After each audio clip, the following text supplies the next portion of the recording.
ये कहानी है एक ऐसे शख्स की जो कभी दिल्ली के दरियागंज में कभी जूस की दुकान चलाता था। उसने म्यूजिक इंडस्ट्री में कदम रखा तो पूरी इंडस्ट्री की सूरत बदल दी। हर बड़ी कंपनी को पछाड़कर पूरे मार्केट पर कब्जा जमा लिया, लेकिन कामयाबी की यही सीढ़ी उस शख्स को ऐसे मोड़ पर ले गई जहां से वह कभी नहीं लौट पाया। दुश्मनों ने उन पर 16 गोलियां दागी और हमेशा के लिए मौत की नींद सुला दिया। दरअसल बात हो रही है कैसेट किंग गुलशन कुमार की। आज हम आपको बता रहे हैं कि आखिर इतनी बेरहमी से गुलशन कुमार की हत्या क्यों की गई। मित्रों, वीडियो को लाइक करके चैनल को सब्सक्राइब कीजिए। 5 मई 1951 के दिन दिल्ली के मध्यम वर्गीय पंजाबी परिवार में जन्मे गुलशन कुमार के पिता चंद्रभान की दिल्ली के दरियागंज इलाके में जूस की दुकान थी। इस दुकान में गुलशन ने भी उनके साथ काम किया। हालांकि एक ऐसा दिन भी आया जब वह जूस का काम करते करते ऊब गए और पिता ने उनके लिए एक और दुकान ले ली। इस दुकान में गाने रिकॉर्ड करने के बाद महज 7 रुपये में कैसेट्स बेची जाती थीं। गुलशन कुमार ने इसी दुकान से सुपर कैसेट्स इंडस्ट्रीज लिमिटेड की नींव रखी, जो देश की सबसे बड़ी म्यूजिक कंपनी बन गई। इसी म्यूजिक कंपनी के तहत टी सीरीज की स्थापना की गई, जिसमें टी का मतलब त्रिशूल था। जब गुलशन का कारोबार बढ़ने लगा तब उन्होंने मुंबई शिफ्ट होने की तैयारी कर ली। वैसे तो टी सीरीज की स्थापना 11 जुलाई 1983 के दिन हुई थी, लेकिन कंपनी को पहला बड़ा ब्रेक साल 1988 में फिल्म कयामत से कयामत तक से मिला। फिल्म के 80 लाख कैसेट बिके।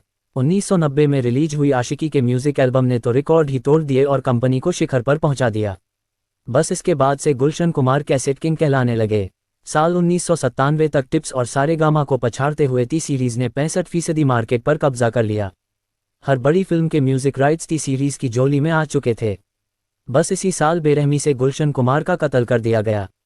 साल 1997 वह दौर था जब अंडरवर्ल्ड और फिल्म इंडस्ट्री के रिश्ते जग जाहिर हो चुके थे। साथ ही इंडस्ट्री के नामचीन लोग अंडरवर्ल्ड के निशाने पर आ चुके थे। इन सभी के बीच 12 अगस्त 1997 के दिन ऐसा कांड हुआ जिसने मायानगरी ही नहीं पूरे देश को हिलाकर रख दिया। इसी दिन सुबह 10:40 पर गुलशन कुमार को सरेआम गोलियों से भून दिया गया। दरअसल 12 अगस्त 1997 को मंगलवार था। 42 साल के गुलशन कुमार पूजा की थाली लेकर अपने घर से निकले। उस वक्त घड़ी में 10:10 का वक्त हो रहा था। वह रोजाना जीतनगर स्थित शिव मंदिर जाते थे, जो गुलशन कुमार ने 4 साल पहले देखा था और महंगे टाइल्स आदि लगवाकर उसे नया बनवा दिया था। गुलशन का रूटीन तय था, जो अंडरवर्ल्ड की नज़र में भी आ चुका था। बहुत कर ली पूजा, अब ऊपर जाकर करना। मुंबई पुलिस के मुताबिक जब गुलशन कुमार मंदिर से पूजा करके लौटे तो समय 10:40 हो रहा था। वह अपनी मारुति एस्टीम कार की तरफ बढ़ ही रहे थे कि उनकी कनपटी पर एक शख्स ने रिवॉल्वर लगा दिया। गुलशन कुमार ने पूछा कि यह क्या कर रहे हो। उस शख्स ने जवाब दिया, बहुत कर ली पूजा, अब ऊपर जाकर करना। इसके बाद पहली गोली चली, जो गुलशन कुमार के माथे को छूती हुई निकल गई। उन्होंने भागने की कोशिश की और पास मौजूद एक घर में मदद की गुहार लगाई, लेकिन दरवाजा बंद कर लिया गया। दूसरे घर के भी दरवाजे बंद मिलते हैं। गुलशन कुमार के ड्राइवर रूपलाल ने हमलावरों पर कलश फेंका तो 2 गोलियां उसके पैरों में मार दी गईं। गुलशन कुमार बचने की कोशिश करते हैं, लेकिन 2 हमलावरों की ताबड़तोड़ गोलियां उन्हें मौत की दहलीज पर पहुंचा देती हैं। गुलशन कुमार की पीठ और गर्दन में कुल 16 गोलियां लगी थीं। महज 2 मिनट में पूरी वारदात को अंजाम दे दिया गया था। करीब 30 मिनट पर पुलिस मौके पर पहुंची, लेकिन तब तक सब कुछ खत्म हो चुका था। गुलशन कुमार को कूपर अस्पताल ले जाया गया, जहां उन्हें मृत घोषित कर दिया गया। अब वह सवाल जिसके लिए इस रिपोर्ट को तैयार किया गया कि आखिर गुलशन कुमार को इतनी बेरहमी से क्यों मारा गया। दरअसल इसका मकसद फिल्म इंडस्ट्री के उन लोगों में दहशत पैदा करना था जो अंडरवर्ल्ड के सामने घुटने टेकने के लिए तैयार नहीं थे। हालांकि गुलशन खौफ के इस खेल के पहले शिकार नहीं थे। उन्हें काफ़ी समय से धमकियां मिल रही थीं, जिसे उन्होंने नज़रअंदाज किया था। इस कहानी की शुरुआत 7 जून 1994 से हुई थी। उस वक्त जावेद रियाज सिद्दीकी नाम के फिल्म प्रोड्यूसर थे। सिद्दीकी तू विश में अमृत फिल्म बना रहे थे, जिसमें पाकिस्तानी एक्ट्रेस ज़ैबा अख्तर थीं।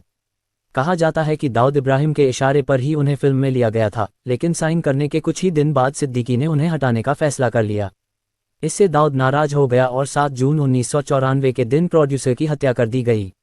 मीडिया रिपोर्ट्स की माने तो इस कत्ल के बाद गुलशन कुमार को भी अंडरवर्ल्ड से धमकी मिलने लगी, लेकिन उनकी हत्या के पीछे एक और वजह बताई जाती है, और वह थी 1997 में रिलीज हुई हाय अजनबी नाम की एल्बम, जिसके कुछ गानों को नदीम श्रवण की जोड़ी के नदीम सैफी ने खुद गाया था।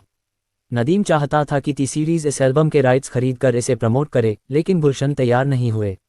दरअसल गुलशन ने नदीम से कहा था कि उनकी आवाज़ अच्छी नहीं है। हालांकि किसी तरह दोनों पक्ष मान गए और टी सीरीज ने राइट्स खरीद लिए।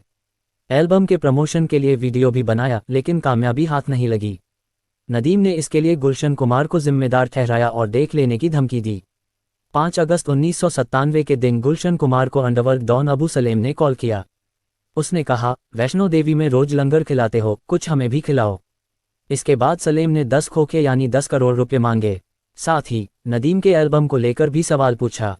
9 अगस्त को अबू सलेम ने दूसरा कॉल किया और दोबारा पैसे मांगे। सलेम ने साफ साफ कहा कि तुम अंडरवर्ल्ड को हल्के में ले रहे हो।